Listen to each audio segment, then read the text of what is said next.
Bonjour, bonsoir, selon l'heure à laquelle vous allez écouter ce podcast. Notre invité du jour fait également dans la formation. Il est spécialisé dans le domaine commercial et aussi dans le domaine du digital. Donc, je ne vais pas en dire plus. Il va se présenter. On va déjà essayer de le contacter.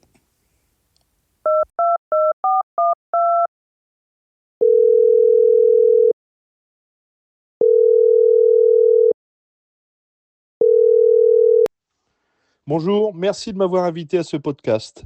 C'est moi qui te remercie d'avoir accepté de participer à ce podcast et je suis assez contente. Donc, j'ai hâte de te faire connaître auprès de nos différents confrères, consoeurs et toutes les personnes qui seraient intéressées par tes services. Donc, je vais pas parler plus longtemps. Je vais juste dire que ce podcast est dédié aux formateurs, aux entrepreneurs, à toutes les personnes qui veulent se reconvertir, qui veulent se lancer dans l'entrepreneuriat, peu importe le domaine. Le but, c'est de booster, motiver et encourager voilà, toutes les personnes qui auraient peur de se lancer, qui auraient peur de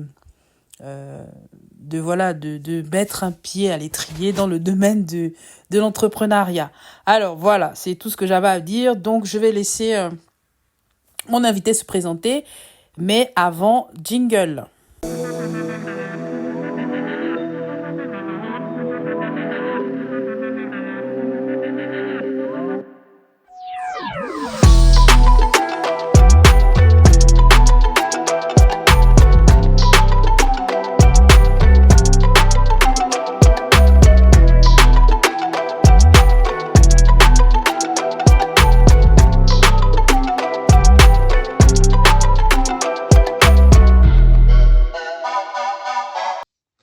Alors, qui je suis? Je suis Benjamin Jonot, j'ai 40 ans, j'habite sur le secteur de Noyon. J'ai 2 enfants et je suis formateur depuis 2017. Depuis combien de temps tu exerces cette activité? Alors, ce que je fais plus précisément comme activité, je suis formateur indépendant depuis maintenant un peu plus de 5 ans. Je parcours donc les CFA, les centres de formation des apprentis, sur le secteur du 60 et du 02, sur un public de BTS NDRC, c'est-à-dire les commerciaux 3.0, on va les appeler comme ça, et les MCO, les futurs managers de rayon.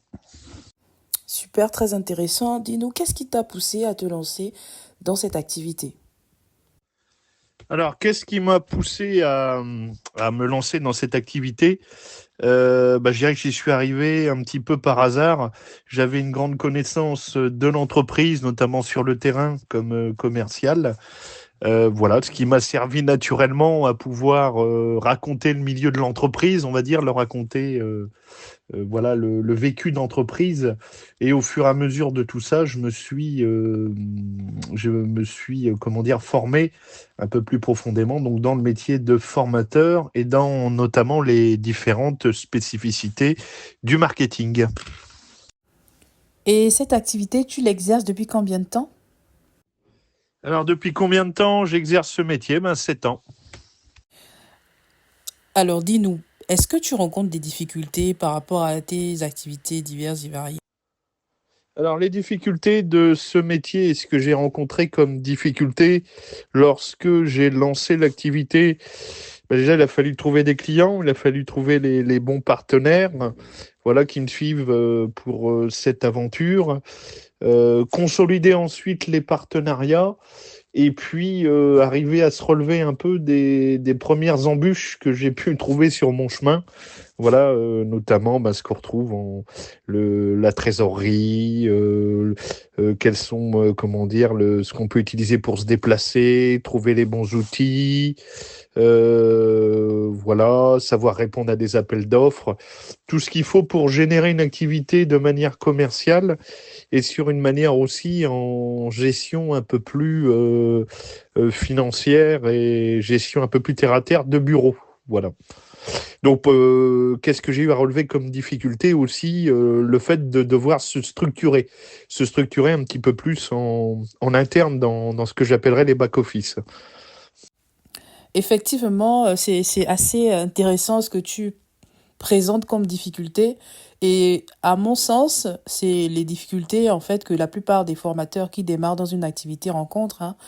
On a l'expertise du métier, mais on n'a pas pris conscience, ou du moins on n'a pas été formaté à gérer toute la partie administrative, toute la partie de gestionnaire d'une activité.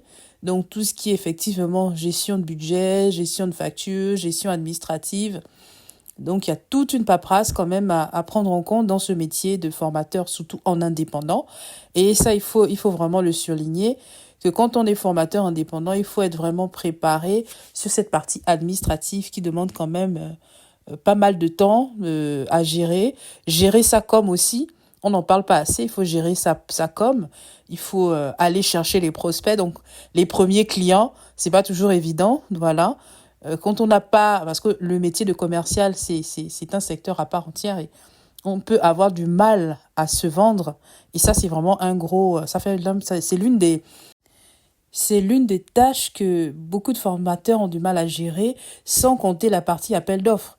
La partie appel d'offres est un gros problème, sans compter tout ce qui est Calliope et j'en passe, qui freine la plupart des formateurs, dont nous autres qui n'avons pas encore le Calliope et qui galérons pour avoir des offres, des appels d'offres qui nous permettent de prétendre à un chiffre d'affaires beaucoup plus intéressant. Voilà. Et du coup, en ce moment, quelles sont les difficultés que tu rencontres? Alors, les difficultés que je rencontre encore en ce moment, c'est principalement le fait d'avoir à trouver le bon partenaire financier que j'arrive pas à trouver. Je n'arrive pas à trouver de mon activité depuis le lancement. Être capable d'identifier le bon partenaire financier qui connaisse et comprenne l'activité d'entrepreneur. Voilà. Quel conseil tu pourrais donner à toutes les personnes qui souhaitent se lancer dans l'entrepreneuriat? Alors, un conseil que j'aurais à donner à ceux qui veulent se lancer dans l'entrepreneuriat, ne pas se poser de questions, avoir un projet, avoir une idée, le mettre en application, enfin savoir le mettre en application, je pense que ça se fait au fur et à mesure des semaines, des mois et des années d'activité. Savoir tirer des leçons de ses erreurs et puis avancer. Hein. Si vous vous plantez, c'est pas grave. Demain sera un autre jour. Les années qui arrivent sont forcément meilleures puisque normalement on ne refait plus les mêmes erreurs que l'on fait les années précédentes. Voilà ce que je peux vous dire. Et puis surtout, ne vous dites pas si j'avais su, si cela, etc. Allez-y, vous verrez bien. Au pire, vous prenez une porte et puis vous vous relevez. Alors, on a tous une citation ou une phrase qui nous donne la force, qui nous donne la niaque, qui nous parle. C'est laquelle, la tienne? Ma citation préférée, force et honneur. Pourquoi? Puisque dans notre métier, il vaut mieux avoir de la force et un certain dynamisme tous les jours.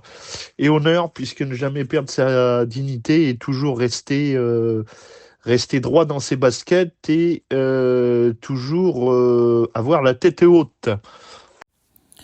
Alors, de ce que moi j'ai retenu, quand on veut se lancer, il faut pas hésiter.